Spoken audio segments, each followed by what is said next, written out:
Thank you, Mr. Chairman. Politics, unfortunately, is often theater, and the Judiciary Committee, with some regularity, becomes farce. We're hearing a lot of high outrage that the positions of members of this committee have changed from 4 years ago. 180-degree reversal we're hearing. What's interesting is that the positions of every member of this committee have changed 180 degrees from 4 years ago. Every single Democrat on this committee 4 years ago banged the table, called unequivocally the Senate must confirm the nomination made in the presidential election year. Joe Biden unequivocally called for confirming the Supreme Court nominee. Hillary Clinton unequivocally called for confirming the nominee. Chuck Schumer unequivocally called for it. Nancy Pelosi unequivocally called for it. Do your job.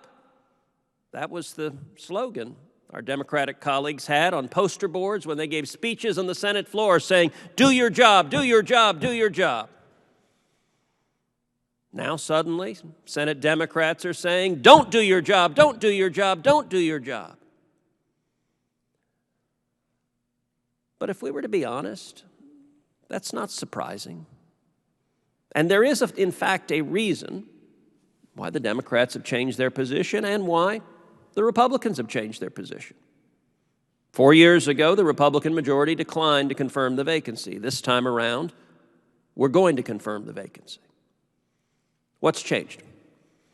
They are markedly different circumstances, and markedly different circumstances in a way that is constitutionally significant. So let's pause a second and assess why that is.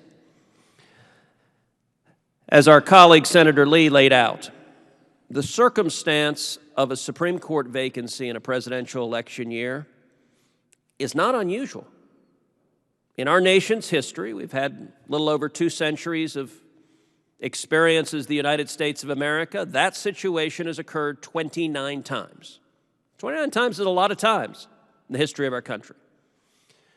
What happens when a vacancy occurs during a presidential election year? Well, history shows us of those 29 times, presidents have made those Supreme Court nominations all 29.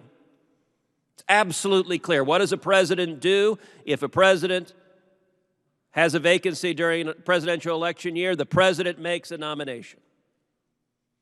Our friends, Senator Booker, Senator Klobuchar, were both running for president. Were they in the White House, were this vacancy to occur, they would make the nomination. Democrats make the nomination, Republicans make the nomination. Everybody makes the nomination. That's what a president does. By the way, of the 44 individuals who served as the President of the United States, 22 of them, half, have made nominations of Supreme Court justices for vacancies that occurred in a presidential election year. So this is commonplace. So all of the high outrage that the president would nominate someone is silly. But how about the second half? What does the Senate do? What is the Senate precedent when a president nominates? Because sure, a president can nominate, but the Senate still has advice and consent. Well, it turns out the historical pattern is quite clear. If the president and the Senate are of the same party, the Senate confirms the nominee. And if the president and the Senate are of different parties for a vacancy during a presidential election year, the Senate does not confirm the nominee. What does history show us? Of the 29 times this has happened, 19 of them, the president and Senate were of the same party. 19 times. The Senate confirmed the nominee 17 of those times. History's clear. You have a president and Senate the same party, that nominee is getting confirmed, assuming they're qualified. How about when the president and the Senate are of different parties? Well, that's happened 10 times. And in those 10 times, the Senate has confirmed the nominee only twice. 2016, Barack Obama and Merrick Garland was one of those times. Now, nobody doubts, had the Senate in 2016 been confirmed by Democrats, the Senate would have confirmed Merrick Garland in a heartbeat, dancing down the street with ticker tape parade. There's no doubt about it. that the Senate would have happily confirmed if the Senate and the President were of the same party. They were not. And so the Senate exercised its advice and consent constitutional authority to check the power. The difference is also not just a partisan difference. There are real, marked differences between what each political party is promising for judicial nominees. In 2016, Hillary Clinton promised to put on the bench liberal judicial activists who would embrace a left-wing vision of the Constitution. Donald Trump promised to nominate justices in the mold of Scalia and Thomas. Those are very different choices. The American people chose President Trump. That election has consequence. But it's not just the president's election. The American people elected a Republican majority in the Senate, not once, not twice, 3 times. In 2014, in 2016, in 2018, the last election, the American people grew our Republican majority in the Senate. Now, I recognize our Democratic colleagues don't like that. They would prefer a Democratic majority. Well, that's politics. We actually don't get to decide that. The voters get to decide that. But in our elections, judicial nominations and judicial confirmations were front and center.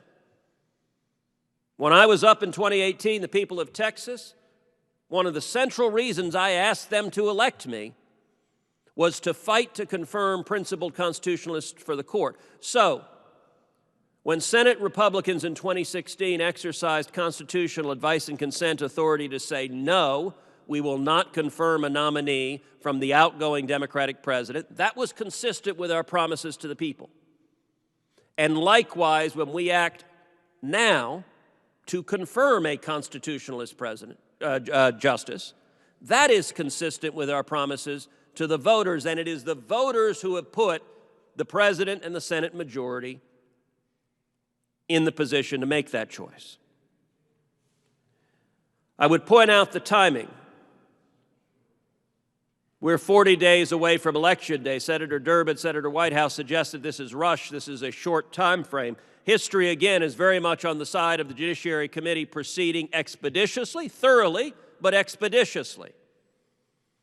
Justice Ruth Bader Ginsburg was confirmed in 42 days. We have 40 days right now. Justice Sandra Day O'Connor was confirmed in 33 days. Justice John Paul Stevens was confirmed in 19 days. By any measure, we have ample time for a full and careful consideration, particularly if it ends up, as appears likely, the president nominates someone this committee recently considered for a federal court already. Justice Berger was confirmed in 17 days, too. There's a long historical precedent.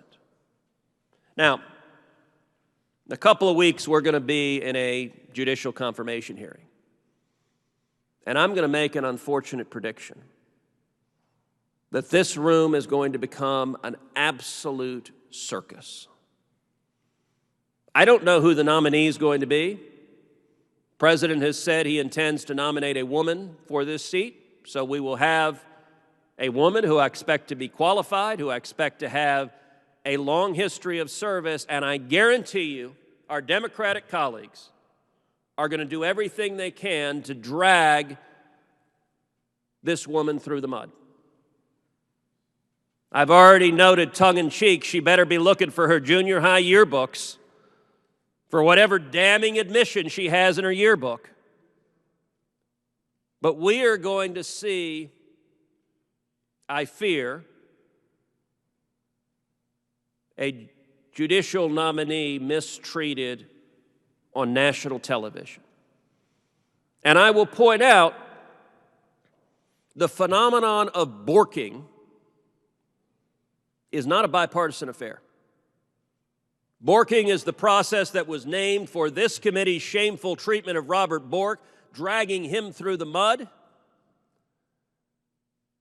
so much so that his name became a verb to last throughout the years and throughout the decades. But Democratic senators have been happy to bork Robert Bork. They have been happy to bork Clarence Thomas. They have been happy to bork Sam Alito. They were happy to bork Brett Kavanaugh.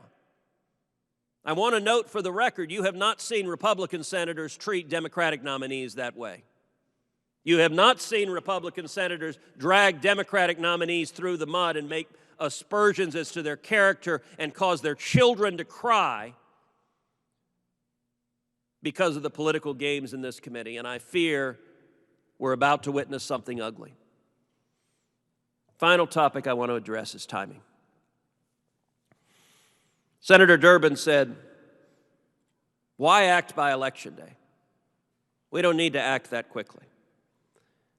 In my view, it is imperative that we complete this process by Election Day because we need a full complement of justices on the court in the event there are election disputes. Now, it has become a popular Democratic talking point. It has become a popular media talking point that it is Trump who's going to dispute the election. Let me say clearly and unequivocally, there will be a peaceful transition of power. I believe there will be a peaceful transition of power. If Joe Biden wins the election, Joe Biden will be sworn in as president. But what I fear is the reaction of the extreme left if Joe Biden loses the election. We've already seen anger and rioting and burning and violence in the streets leading up to this election. We know that Hillary Clinton, who was the Democratic nominee last time around, has explicitly told Joe Biden, under no circumstances should you concede. That means if Biden loses, assuming he follows Hillary's advice, he's filing lawsuits. He's challenging the legitimacy of the election. And I want this committee to focus in particular on something called the Transition Integrity Project. Transition Integrity Project was a project that was launched by a group of prominent Joe Biden supporters. It consisted of prominent Democrats supporting Joe Biden and then actually prominent Republicans who were also supporting Joe Biden. It was basically a collection of Biden's top supporters. And they wargamed what might happen in a 2020 election. In the war games, the role of Joe Biden was played by John Podesta. Who is John Podesta? The members of this committee know that. John Podesta was Bill Clinton's chief of staff. John Podesta was the chairman of Hillary Clinton's 2016 presidential campaign. John Podesta is a serious, respected graybeard in the Democratic Party and clearly someone who knows Joe Biden well. Well, in the war games they ran the scenario where Trump wins. On Election Day, Trump wins. And here's what John Podesta playing Joe Biden did. I'm just going to read. In a big popular win for Joe Biden, a narrow electoral defeat, presumably reached after weeks of counting the votes in Pennsylvania, for the war game, they cast John Podesta, who was Hillary Clinton's campaign chairman, in the role of Mr. Biden. They expected him, when the votes came in, to concede, just as Mrs. Clinton had. But Mr. Podesta, playing Mr. Biden, shocked the organizers by saying he felt that his party, that's the Democratic Party, wouldn't let him concede. Alleging voter suppression, he persuaded the governors of Wisconsin and Michigan to send pro-Biden electors to the Electoral College. In this scenario, California, Oregon, and Washington then threatened to secede from the United States. Mr. Trump took office as planned. The House named Mr. Biden as president. The Senate and White House stuck with Mr. Trump. At that point in the scenario, the nation stopped looking to the media for cues and waited to see what the military would do. Now, this is not some crazy internet conspiracy. These are the leading graybeards of the Democratic Party laying out what they anticipate in 2020. And do you wonder why we need a full Supreme Court? God forbid that scenario, that constitutional crisis happens. If we have 8 justices on the Supreme Court and the Supreme Court divides 4-4, a 4-4 court can decide nothing. It has no authority to decide anything. It means, by the way, if the 11th Circuit rules one way concerning Florida and the 9th Circuit rules another way concerning Arizona, there's no Supreme Court to resolve that difference. And the chaos we saw 20 years ago in Bush versus Gore of 36 days could extend weeks and months and keep this country in a constitutional crisis. We need a functioning Supreme Court. And every time you hear the media gaslight you and say it's all because of a Trump legal challenge, remember, the candidate whose supporters are saying under no circumstances will he accept defeat and he will challenge and he will litigate and he will dispute the election, that candidate is Joe Biden. Regardless of who wins or loses, we need a Supreme Court to follow the law and ensure the Constitution is followed in this country. I'm confident this committee will take up that nominee and the Senate will confirm that nominee, as is our constitutional obligation.